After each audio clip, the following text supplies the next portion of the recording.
नमस्कार, आप देख रहे हैं the view news powered by Vinay Ujala.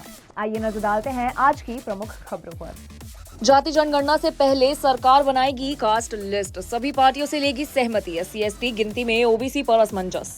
Relationship टूटने के बाद रेप का केस गलत, इससे आरोपी की छवि खराब होती है और न्याय व्यवस्था पर बोझ पड़ता है। सलमान खुर्शीद ने कहा, आर्टिकल 370 हटने से खुशहाली। थरूर ने कोलंबिया के पाकिस्तान समर्थन पर जताई निराशा। अहिल्या वाहिनी बाइक रैली को मुख्यमंत्री ने हरी झंडी दिखाई, कहा यह बदलते समाज की सोच का प्रतीक है।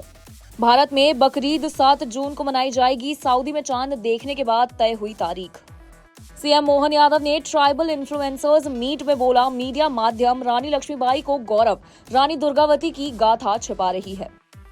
भोपाल केमिस्ट एसोसिएशन पर निर्णय, थोक दवा बाजार अब 2 जून से रात 8 बजे तक ही खुला रहेगा। 12वीं टॉपर छात्र बना 1 दिन का विधायक, सुनी जन समस्याएं, 1 करोड़ के विकास कार्यों का किया भूमि पूजन लोकार्पण। उज्जैन महाकाल मंदिर में श्रावण मास की तैयारी शुरू, 11 जुलाई से भस्म आरती सुबह 2:30 बजे। MP में कर्मचारियों के तबादले की समय सीमा बढ़ी, अब 10 जून तक आदेश जारी होंगे। लुटेरे दूल्हे ने पत्नी को भी ठगा, बाद में दोनों महिलाओं को मिलकर किया ठगना। मेघालय हनीमून पर गए इंदौर के नवविवाहित जोड़ों का 9 दिन से कोई पता नहीं। भाइयों से FIR के बाद जीतू पटवारी के समर्थन में दिग्विजय सिंह ने दिया ज्ञापन। भोपाल में नाबालिग बेटी ने माता पिता पर FIR दर्ज करवाई, स्वतंत्रता हनन का आरोप। भोपाल के TIT कॉलेज डायरेक्टर पर 4 छात्राओं ने बैड टच के आरोप में FIR दर्ज कराई है। राजा और सोनम 23 मई से शिलांग में लापता है। परिवार ने होटल गाइड और लोकल टूरिस्ट पर शक जताया है, PM से मदद की मांग की है। इंदौर के नवविवाहित जोड़ों का 9 दिन के बाद भी कोई पता नहीं चला है। विनय उजाला की टीम ने पीड़ित परिवार से चर्चा की। मेघालय की खूबसूरत वादियों में हनीमून मनाने गए राजा और सोनम रघुवंशी 23 मई से लापता है।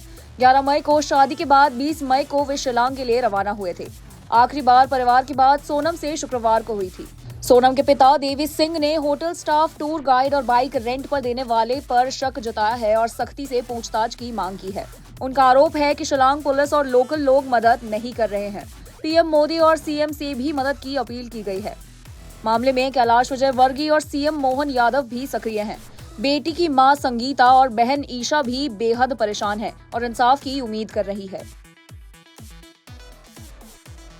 100% संख्या या तो एक्टिवा वाले का हाथ है इसके अंदर बच्चन को उठाने में, या जहाँ वो गाड़ी रख के गए थे पार्किंग वाले का हाथ है। ये चारों जने हैं, गाइड, पार्किंग वाला, होटल वाला और एक्टिवा वाला। अच्छा, बच्चों के मोबाइल मिले नहीं मिले? मोबाइल दोनों तीनों चारों मोबाइल में से एक भी मोबाइल नहीं मिला। और जो सामान ले गए थे सूटकेस वगैरह? सूटकेस इनके माने जहाँ से इनने रेनकोट खरीदे थे वहाँ ये रख के गए थे, तो वहाँ से माने थाने के पास में कहीं पर रख के गए थे, तो वहाँ से 30 किलोमीटर दूर सूटकेस कैसे मिले 2 दिन बाद?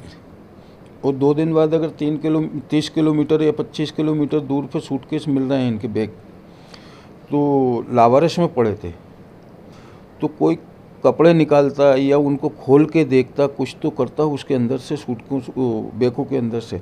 बैग सुरक्षित पड़े थे वहाँ पे। और पुलिस वहाँ की ये बोल रही थी कि जैसे पहले सूटकेस के ना होटल में रखे हुए और तीसरे दिन बोलती है कि सूटकेस तुम्हारे यहाँ से होटल से 30 किलोमीटर दूर मिले। सर, ये जो मिसिंग केस है, हम लोग को आज it's been more than 8 days, हम लोग को कोई क्लू नहीं मिला है।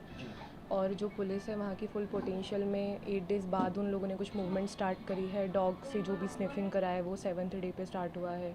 फ़ोन कॉल रिकॉर्डिंग जो करनी थी आसपास के लोकेशन में जो सेल्स एक्टिव थे वो नहीं किए गए हैं।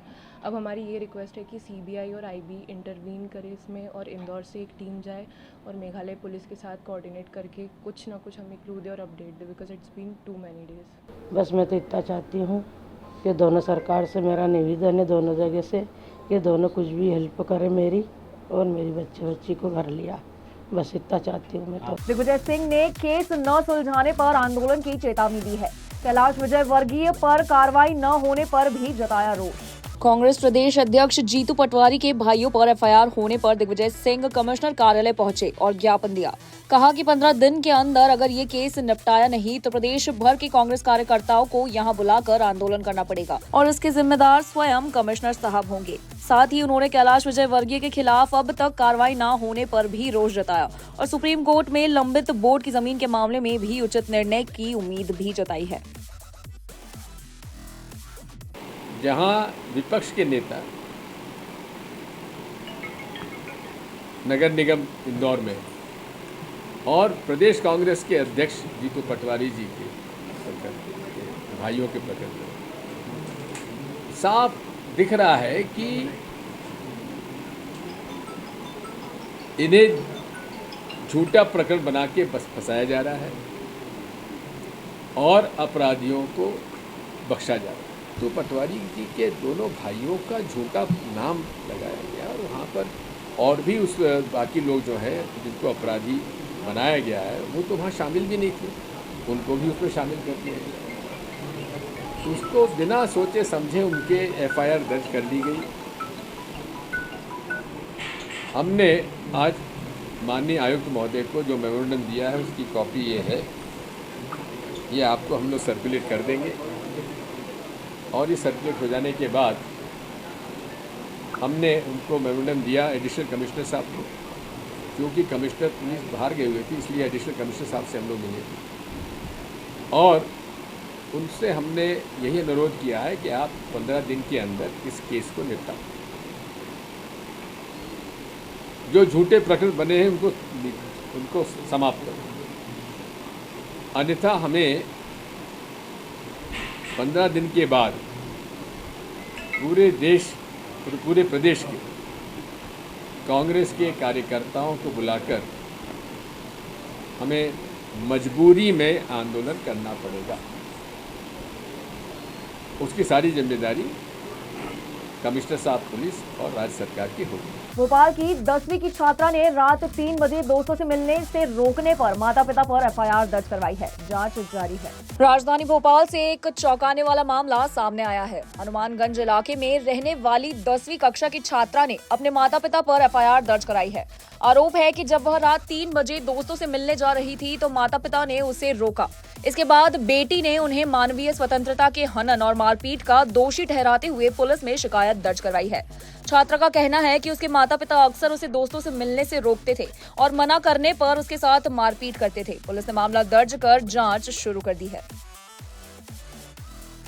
एक मामला जानकारी में आया है जिसमें कि बालिका द्वारा जो कि नाबालिग है, चूँकि इसके लिए उसका परिचय, नाम और किसी तरह का पहचान नहीं बताई सकती, माता पिता के खिलाफ मारपीट का मामला कायम कराया गया। थाने में मारपीट का मुकदमा कायम कराकर इसमें विवेचना की गई है। इसमें एक और मामला इस तरह का है कि परिवारजनों ने इस बालिका के साथ में 376 का प्रकरण भी दर्ज कराया है, जो कि थाना निशातपुरा के अंतर्गत उस प्रकरण की विवेचना की डायरी को भेज दिया गया है। डायरेक्टर अरुण पांडे पर छात्राओं ने अश्लील हरकतों के आरोप लगाए हैं। पिपलानी थाने में एफआईआर दर्ज, कॉलेज प्रबंध दबाव बना रहे हैं। भोपाल के टीआईटी कॉलेज के डायरेक्टर अरुण पांडे पर 4 छात्राओं ने बैड टच और अश्लील बातचीत का आरोप लगाया है।